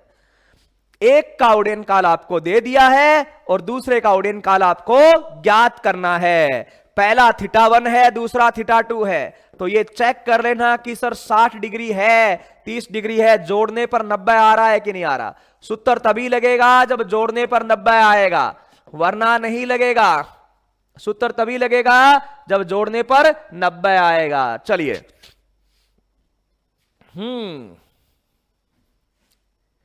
क्या है आंसर? tan√3 बता रहे हैं बच्चे। चलिए चेक कर लेते हैं। t1/t2 बराबर सर tan θ1 होगा। t1/t2 बराबर क्या होगा? tan θ1, जो ऊपर होगा उसी का थीटा होगा, ये ध्यान रख लेना। ठीक है सर।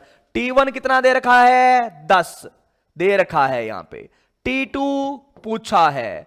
tan θ1 कितना है सर? 30 डिग्री। कितना? 30 डिग्री। बिल्कुल सही बात है बालको। तो क्या आ जाएगा? tan/t2 is equal to tan, 30 का मान आ गया 1/√3, तो t2 बराबर आ गया tan√3 सेकंड्स।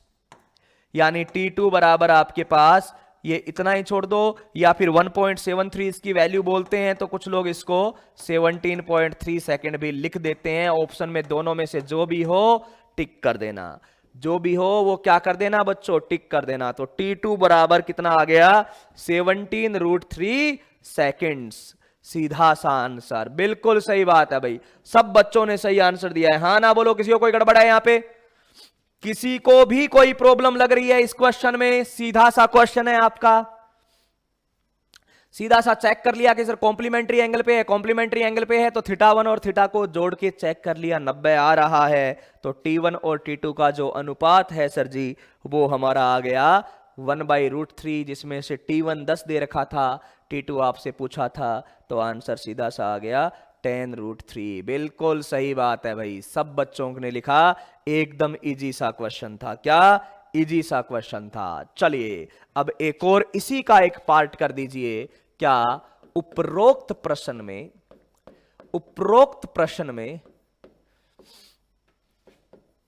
दूसरे कण द्वारा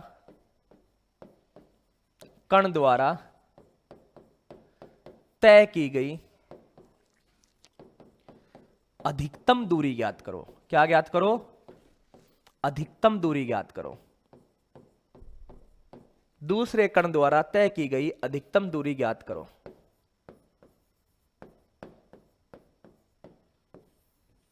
दूसरे कण द्वारा तय की गई अधिकतम दूरी ज्ञात करो। हां जी, अब बताइए दूसरे कण द्वारा तय की गई अधिकतम दूरी क्या आएगी? सर क्या है इसका आंसर? तो कल आपको रिश्ते पढ़ाए थे, उस रिश्तों का उपयोग करो तो आपका इसका आंसर आ जाएगा। उन रिश्तों का उपयोग करना है तो आपको इसका आंसर आ जाएगा। साधारण सा आंसर है, कोई ज्यादा बड़ी बात नहीं है, अधिकतम दूरी का आंसर सही आ जाएगा। हाँ बिल्कुल, ये बात क्लियर है भाई। ये सूत्र तब लगते हैं जब चाल समान हो। चाल अगर भिन्न हो तो ये सूत्र नहीं लगते हैं। ये बात ध्यान से सुन लेना। दो चीजें हैं इसके, दो रूल है। क्या? चाल समान हो और थीटा 1 और थीटा 2 90 डिग्री हो, तभी लगेगा ना, वरना ये नहीं लगेगा। हाँ भाई, तो अधिकतम ऊंचाई का जो उत्तर है वो बच्चों क्या होगा? तो सर मुझे एक सूत्र याद आ रहा है, आपने कल ही बताया है, दूसरे कण का पूछा है। हमने कल ही एक सूत्र पढ़ा था कि सर h बराबर GT²/8। कल ही एक सूत्र पढ़ा था, h बराबर GT²/8। क्या कल ही पढ़ा था क्या? नहीं सर, इससे पहले भी पढ़ा था। अच्छा, कहां पढ़ा था? वन डायमेंशन मोशन में। कहां पढ़ा था? वन डायमेंशन मोशन में, एक विमीय गति में ये पढ़ा था। आपको पूछा है H2, तो H2 किसके बराबर होगा? GT, T कौन सा? 2 नंबर वाला, तो GT²/8। ये सूत्र हमने पढ़ा था। कौन सा? अधिकतम ऊंचाई और उड्डयन काल के बीच में रिश्ता। अधिकतम ऊंचाई और उड्डयन काल के बीच में रिश्ता, तो सीधा सा H बराबर G की जगह 10। अधिक टाइम ऑफ फ्लाइट कितना आया सर? 10√3। कितना? 10√3। तो यहां 10√3 का स्क्वायर बाय 8, तो h ये 10 है, 10 का स्क्वायर अंदर 100 हो जाएगा। सर ये √3 है तो बाहर आ जाएगा 3/8। अच्छा, तो ये हो जाएगा 25, ये 5, तो ये सर कट हो जाएगा 125 गुणा में 3, यही आएगा ना बालको? 375 मीटर। दूसरे वाला जो अधिकतम ऊंचाई तक जाएगा वो होगा 375 मीटर। क्या? अधिकतम ऊंचाई, यही तो है ना कण द्वारा तय की गई अधिकतम। ओहो, गलती कर दी। अधिकतम ऊंचाई। क्या? अधिकतम ऊंचाई। रेंज की तो बात ही नहीं की गई। रेंज तो फिर अपने को उस तरीके से निकालनी पड़ेगी। अधिकतम ऊंचाई लिखना था, दूरी फिर आप r = 4h cot थीटा से लिखोगे। हाँ हाँ बिल्कुल बिल्कुल, अधिकतम ऊंचाई की बात है।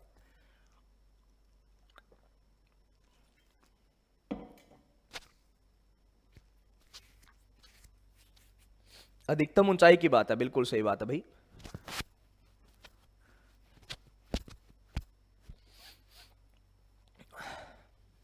बिल्कुल, क्या आंसर आ गया? सीधा सा आंसर आ गया सर कि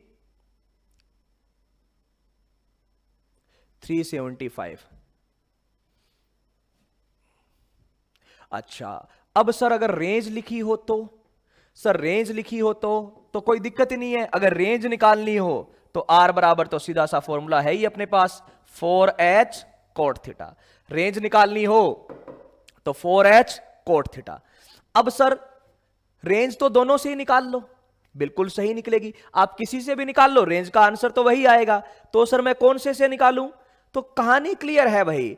आपको H2 निकाला हुआ है तो H2 वाले से कर लो, और H1 निकाला हुआ है तो H1 वाले से कर लो, और तो कोई गड़बड़ वाली बात नहीं आएगी। तो सीधी सी बात आ जाएगी, रेंज बराबर आपका आ जाता है 4h cot थीटा। अच्छा सर, ये काम में लूंगा मैं, ले लो कोई दिक्कत नहीं है। तो रेंज बराबर 4h की जगह आपका आ जाएगा H2। एक शानदार सी चीज सिखाऊंगा इसमें भी शानदार सी चीज बताऊंगा लास्ट में।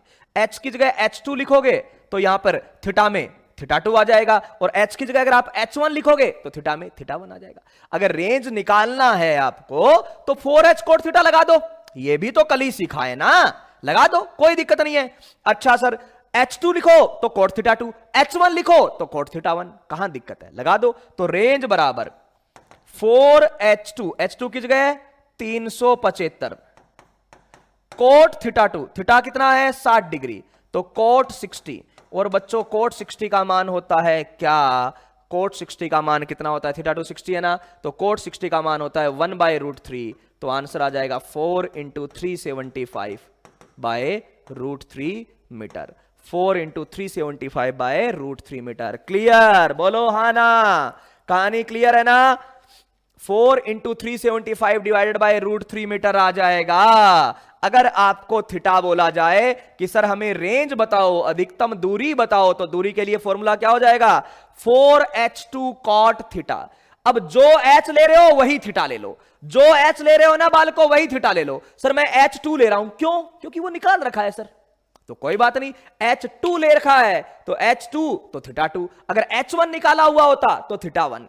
हाँ ना, क्लियर, सीधा सा आंसर आ गया। तो ये रिश्ते समझ में आना जरूरी है, रिश्ते अपने को रटने हैं, अच्छे से दिमाग में रहने चाहिए कैसे आए, और एक एक चीज का डेरिवेशन तो मैंने करवाया ही है बालको, ठीक है। अब एक बात और सुनो, नोट लगा के एक कहानी सुनो अच्छी सी।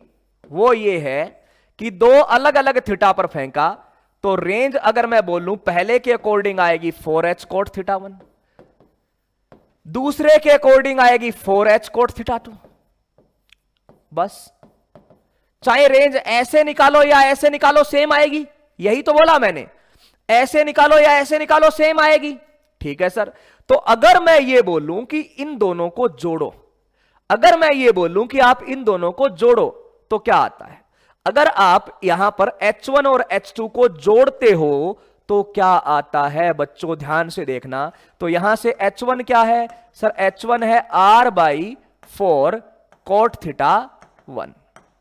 H2 क्या है सर? ये है R/4 कोट थीटा 2। अच्छा ठीक है सर, H1 और H2 को जोड़ो, तो आप इसको कोट थीटा को सुन लो, कोट थीटा को ऊपर लेके जाओगे तो क्या हो जाएगा? Tan theta. तो सर ये हो जाएगा R/4 टेन थीटा 1। अच्छा, ये सर R/4 टेन थीटा 2, और टेन थीटा 2 को आप क्या बोल सकते हो भाई? टेन थीटा 2 को आप क्या बोल सकते हो सर? टेन थीटा 2 को मैं बोल सकता हूं, अगर मैं थीटा 1 की भाषा में लिखूं, देख लेना भाई, थीटा 1 की भाषा में लिखूं तो टेन थीटा को सर मैं बोल देता हूं कोट थीटा 1। क्या बोल दूं? Cot theta 1। ठीक है बच्चों, तो आप लोग इसको सीधा सा समझना, या फिर इसको टेन थीटा 2 लिखो ही मत, आप इसको ऐसे ही लिखो, और इसको R/4 कोट थीटा 2 को यहां पर, कोट थीटा 2 को क्या लिख दो? Cot 90 minus theta 1, cot 90 minus theta 1। और कोट 90 माइनस थीटा 1 क्या होता है बच्चों? सर कोट 90 माइनस थीटा 1 जो होता है वो आपका होता है टेन थीटा 1। क्या होता है? Tan theta 1। तो ये हो जाएगा R/4 टेन थीटा 1। क्या हो जाएगा? R/4 tan theta 1। और इनको मल्टीप्लाई कर लेना, H1 और H2 को जोड़ो मत, मल्टीप्लाई करो। H1 गुणा में H2 करोगे बच्चों, देख लो, H1 गुणा में H2 करोगे तो क्या आएगा सर? पहला है R/4 टेन थीटा 1, दूसरा है R/4 टेन थीटा 1 नीचे की ओर, तो टेन थीटा 1 से टेन थीटा 1 टक टक करके कट हो गया।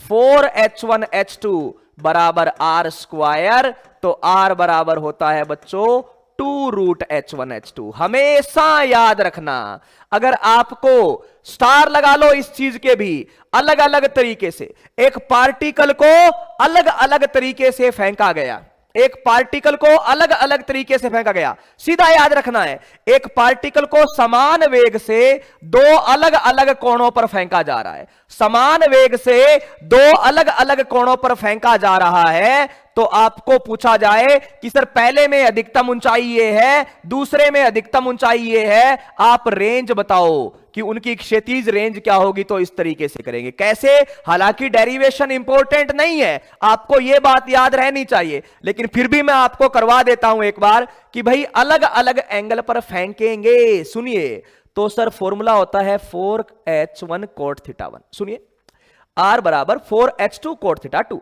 यहां से मैं H1 निकालूं तो क्या होगा? ये 4 और कोट थीटा 1 दोनों भाग में चले गए। ठीक है सर, चले गए। कोट थीटा जब ऊपर जाता है, यानी 1 कोट थीटा क्या होता है? तो सर 1 कोट थीटा तो मेरा टेन थीटा होता है। सुनिएगा, तो 1 कोट थीटा तो मेरा क्या होता है? Tan theta. एक छोटी सी गड़बड़ होगी, वो लास्ट में कर लेंगे, सर वो टेन थीटा होता है, तो ये R/4 टेन थीटा 1। उसी तरीके से H2 क्या आएगा सर? H2 बराबर 4 R/4 cot theta 2, R/4 cot theta 2। अब मैंने कोट थीटा 2 को टेन थीटा 2 में नहीं बदला, मैंने इसको क्या किया, थोड़ा सा देखिए, मैंने इसको 90 माइनस थीटा 1 लिख दिया। तो 90 माइनस थीटा 1 लिखते ही ये किस में बदल गया? टेन थीटा 1 में। तो ये R/4 टेन थीटा 1, लेकिन ये बेचारा रह गया नीचे। क्या रह गया? नीचे। फिर मैंने दोनों को गुणा किया कि भाई R1 H1 और H2 को गुणा करो, तो R से R गुणा होके क्या हो गया? R²। 4 से गुणा होके क्या हो गया? 16।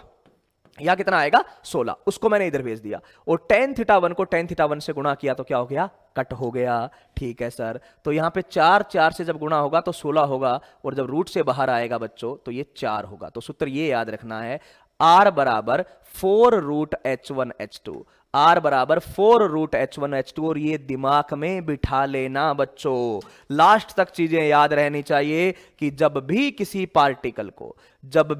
पार्टिकल को दो अलग अलग एंगल जो कि पूरक है लेकिन समान चाल से फेंका जाए, तो पहले में वो ऊंचाई h1 पकड़ता है, दूसरे में वो ऊंचाई h2 पकड़ता है। तो जो टोटल जो दूरी अगर आपसे कोई पूछे कि जो क्षैतिज दूरी है वो क्या होती है, तो आप लिखोगे 4h1h2 का रूट।